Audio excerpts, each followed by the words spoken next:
మన ప్రభు అయిన యేసుక్రీస్తు నామములో మీ అందరికీ శుభములు తెలియజేయచ్చు ఉన్నాను. ప్రియ దైవజనమా, షారోన్ మన్నాలో భాగముగా ఈ దినం మరొక వాక్య భాగమును ధ్యానించుకుందాము.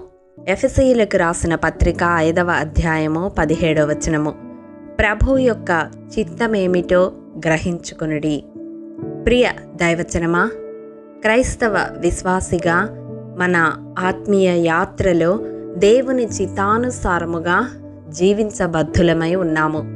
మరి దేవుని యొక్క చిత్తము ఏమిటో గ్రహించే వారముగా మనం ఉండాలి అని మూలవాక్యము తెలియజేస్తూ ఉంది. ఏ రీతిగా మనము దేవుని చిత్తమును గ్రహించగలము అంటే రోమాపత్రిక 12వ అధ్యాయము 2వ వచనం ప్రకారం, ఈ లోక మర్యాదను అనుసరింపక మన మనస్సు మారి నూతనము కావాలి, రూపాంతరము పొందాలి. అప్పుడు దేవుని చిత్తాన్ని మనము గ్రహించగలము, అతి ఆత్మ జ్ఞానమును పొందగలము. దేవుని చిత్తాన్ని జరిగించడం వలన మనకు కలిగే లాభము ఏమిటి అని వాక్యపు వెలుగులో చూస్తే, యోహాను సువార్త 9వ అధ్యాయము 31వ వచనం ప్రకారం, ఆయన చిత్తము చొప్పున జరిగించే వారి మొర ఆలకించబడుతుంది, వారి మనవి ఆలకించబడుతుంది. అంత మాత్రమే కాదు, యోహాను రాసిన మొదటి పత్రిక 2వ అధ్యాయము 17వ వచనం ప్రకారం, దేవుని చిత్తమును జరిగించువాడు నిరంతరము నిలుచును అని వాక్యము ద్వారా మనము గ్రహించవచ్చు. చూడండి, దావీదు దేవుని చిత్తానుసారమైన మనస్సు కలిగినవాడు. అందుకనే దావీదు నిత్యము దేవుని జ్ఞాపకములో ఉన్నాడు. అతని సంతతి దేవుని సన్నిధిలో జ్ఞాపకార్థముగా ఉన్నది. అతని సింహాసనము తరతరములు నిలిచేలాగా దేవుని దీవెన పొందుకుంది.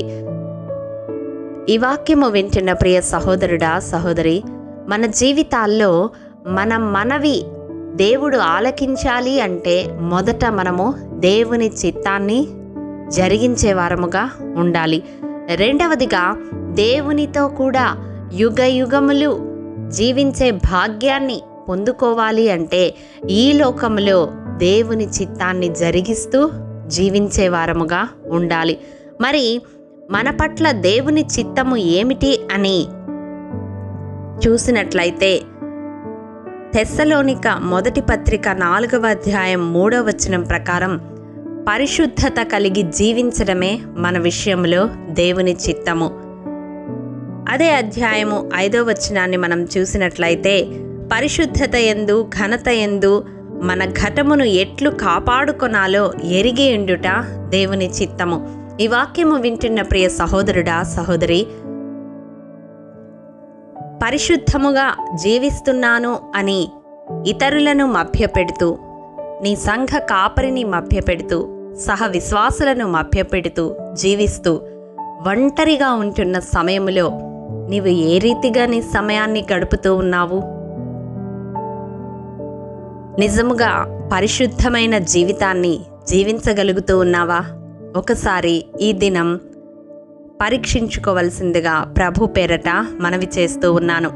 రెండవదిగా, పేతురు రాసిన మొదటి పత్రిక 2వ అధ్యాయం 15వ వచనం ప్రకారం, యుక్త ప్రవర్తన గలవారమై అజ్ఞానముగా మాట్లాడు మూర్ఖుల నోరు మూయిట కూడా దేవుని చిత్తమై ఉన్నది. మన ప్రవర్తనను బట్టి దేవుని నామము దూషింపబడకూడదు. అన్యుల ఎదుట దేవుని నామము అవమానింపబడకూడదు. చివరగా చూసినట్లయితే, తెస్సలోనిక మొదటి పత్రిక 5వ అధ్యాయము 18వ వచనం ప్రకారం, ప్రతి విషయమునందు కృతజ్ఞతాస్తుతులు చెల్లించుట దేవుని చిత్తమై ఉన్నది. ఈ వాక్యం వింటున్న ప్రియ సహోదరుడా, సహోదరి, నీ జీవితంలో ఎప్పుడూ దేవుణ్ణి అడగడమే కానీ కృతజ్ఞతాస్తుతులు చెల్లించిన అనుభవాన్ని కలిగి ఉన్నామా? మన జీవితాల్లో దేవుని నుంచి పొందుకోవడం మాత్రమే కాదు, కానీ దేవుడు మనకు అనుగ్రహించిన ప్రతి ఒక్కదాన్ని బట్టి కృతజ్ఞత కలిగి స్తుతులు చెల్లించే వారముగా ఉండాలి. కాబట్టి ఈ దినం ఈ వాక్యము ద్వారా దేవుడు మన హృదయాలను సంధిస్తూ ఉండగా దేవుని యొక్క చిత్తము ఏమిటో గ్రహించుకొని ఆ చిత్త ప్రకారము జీవించి దేవునితో కూడా యుగయుగములు జీవించే భాగ్యాన్ని పొందుకుందాం. అట్టి కృప దేవాది దేవుడు మనందరికీ అనుగ్రహించునుగాక. ఆమేన్. ప్రేమ నమ్మకము కలిగిన మా ప్రియ పరలోకపు తండ్రి, మీ పరిశుద్ధ పాదములకు వందనములు దేవా. విత్తబడిన వాక్యమును ప్రతి హృదయములో నూరంతలుగా ఫలింపచేయండి. మా జీవితాల్లో నీ చిత్తాన్ని గ్రహించి, నీ చిత్తాన్ని జరిగించి, నీ చిత్త ప్రకారము జీవించి నీతో కూడా నిత్యము నివసించే భాగ్యమును మాలో ప్రతి ఒక్కరికి దయచేయమని యేసు అతి పరిశుద్ధ నామం పేరట అడిగి పొందుకొని ఉన్నాము తండ్రి. ఆమేన్. ప్రియ దైవజనమా, అనుదినము షారోన్ మన్నా ద్వారా అడగబడుచున్న నెంబర్ ఇన్ బైబిల్ క్విజ్ ప్రశ్నలకు సమాధానములు ప్రతి నెల మొదటి వారము కామెంట్ బాక్స్లో పోస్ట్ చేయబడతాయి.